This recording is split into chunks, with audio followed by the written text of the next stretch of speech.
It's now time for The Big Story.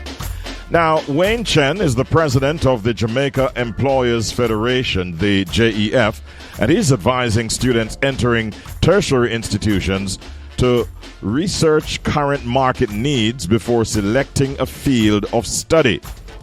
This suggestion follows data showing that only 16% of Jamaica's labor force possesses university degrees. Mr. Chen emphasizes the importance of acquiring certified, marketable skills and lifelong learning.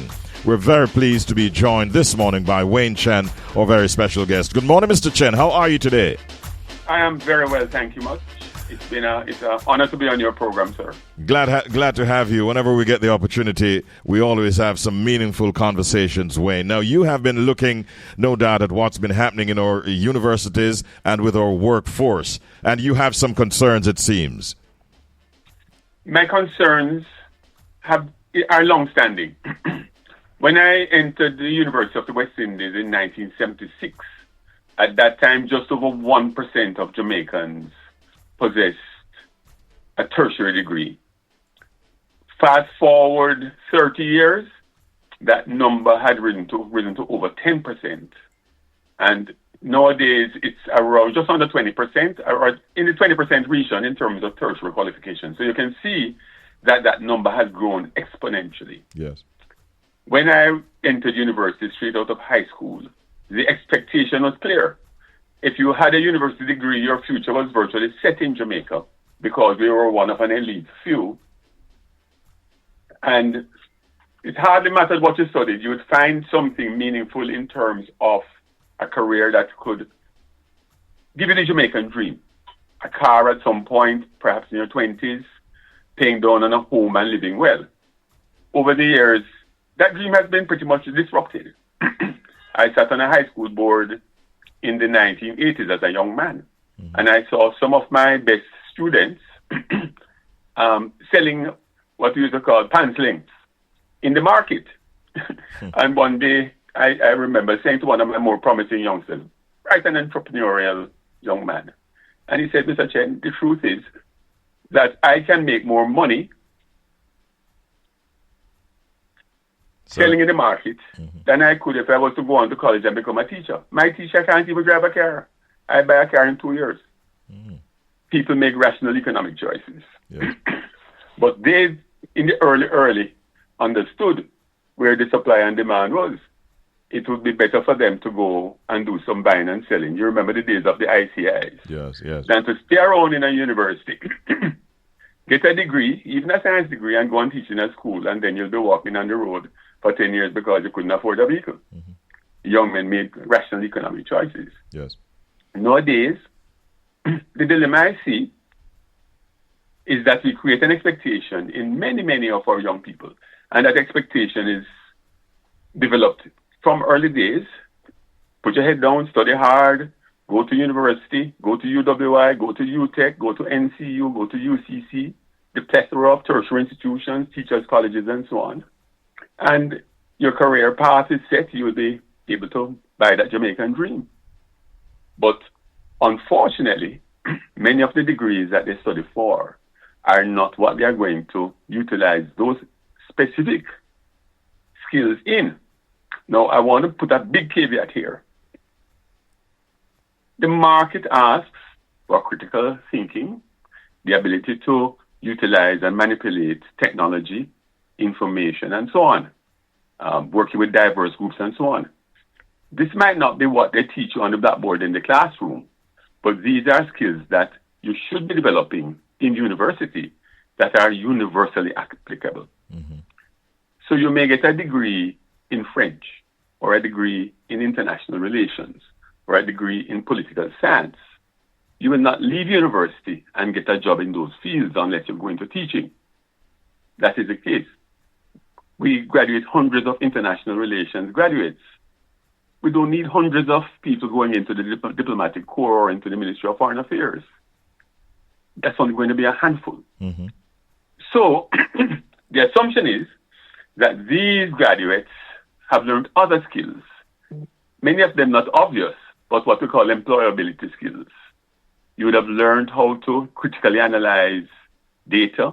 You'd have learned how to express yourself in writing and orally. You'd have learned how to do group work, in other words, working in teams. And I would hope while you're at university, play a little volleyball, netball, hockey, football, learning in even that. And there's learning in that. I don't have to convince you, Richie. Yeah. But there's learning in that. Because you learn leadership skills, you learn with a diverse group. You're learning to fall down and get back up quickly. In other words, you learn resilience skills. What I find a lot of students have a challenge, a difficulty striking a balance between following their passion and choosing a field that is, shall we say, market-driven, Wayne. It is an issue. My advice to students has long been, the real holy grail out there, the real nirvana, the real fantastic thing is when your vocation, what you earn from, also becomes your passion. In other words, you become passionate about it. It can evolve that way, if you decide you're going to be the best taxi driver, it can be fantastic. If you're going to be the best welder, it's good. If you develop a past passion and find creative ways to express yourself and so on in it. But for the time being, if you realize that what you're passionate about is not going to earn you a living, that is, I will call that your hobby. That's your hobby. I might have a great passion around collecting butterflies, but if I can't make a living out of that, that's my hobby. Yes. But so you keep your eye on two things. You keep your eye on what you're passionate about and love. Continue to do that. The world needs that. Jamaica needs that. In England, a lot of tinkerers, people, hobbyists, created great things. If you look back at the history of many scientists, it's not necessarily the science that they studied, it's what they did on the side that created new things. Yes. You keep your eye on what you are passionate about, but you must always keep your eye on what the market wants. In other words, what you can actually earn a living from. Yes. Let us turn the focus now on the tertiary institutions themselves. And I want to ask whether or not you think they're playing a good enough role in aligning their programs with the evolving needs of the job market. Some of them are. I find that, let me put it this way, the newer universities are more nimble, more market-driven. They are not subsidized as much to the same degree by taxpayers, so they are forced to go out there and respond to the needs of the market. So, I hope I don't get into trouble, but I'm sure I will. Going back 30, 40 years, many employers told me that they prefer UTech graduates to UWI graduates. Why? They say UE graduates tend to be more academic, but they also tend to feel more entitled. UTech graduates who have had a more pragmatic feel of study, more pragmatic experiences, have different expectations. They expect to get into your organization, learn as fast as they can, and work harder. It's a mindset. Mm-hmm. I've heard similar sentiments about NCU, Northern Caribbean University. In this part of the world, NCU graduates are very highly valued. But not only here, it's all over Jamaica. Pretty much for the same thing. They get by on less. They learn to be more resourceful. Their expectations are, we're going to work hard and we're going to learn. Mm-hmm. And I don't want to broad brush everyone because UWI has moved in that direction in recent times. But there was a time when that they really saw distinct cultures develop in the three big universities. Would you say that UCC tends to be pretty market-oriented. It's a private institution, market-driven. Mr. Adams has done a terrific job as an entrepreneur in building up that university. Mm-hmm. That one is straight into the market. Many people at the outset of their career go back and improve their certification there. Mm-hmm. Are there sufficient avenues for students from, say, low-income backgrounds to access opportunities for certification in marketable skills across Jamaica? Is it at a satisfactory level at this time, Mr. Chen? I will tell you this. If a bright young man or young woman wants to pursue a maths degree at a teacher's college, I can tell you that there is funding and there is space. Let me put it in that way. If you go to our teachers' colleges now, you will see there are empty spaces in there. And the irony and the pain of it is that on the other end of the pipeline, there is a huge shortage in Jamaica of math teachers, chemistry teachers, physics teachers, ICT teachers, teachers in the STEM subjects, at a time when Jamaica needs more teaching and more graduates in those subjects. Mm-hmm. There is funding for those. Mm-hmm. The big challenge, and I come to the bigger challenge, is to find qualified entrants. In other words, our math and science passes tend to be poor in the high schools. I believe just around 20% of our students are successful at the CSEC. So the issue really starts much lower down in the system, you know. And one of the dilemmas that we face with is we gear up our teachers, our students, for that standardized exam that they take at age 12, whether it was common entrance, whether it was GSAT, what is now PEP. And the students work hard, they push, they sweat. And many of them attain a level. And I don't know when last you looked at one of these exam papers. They're not by any means easy, even for an adult like us. Mm-hmm.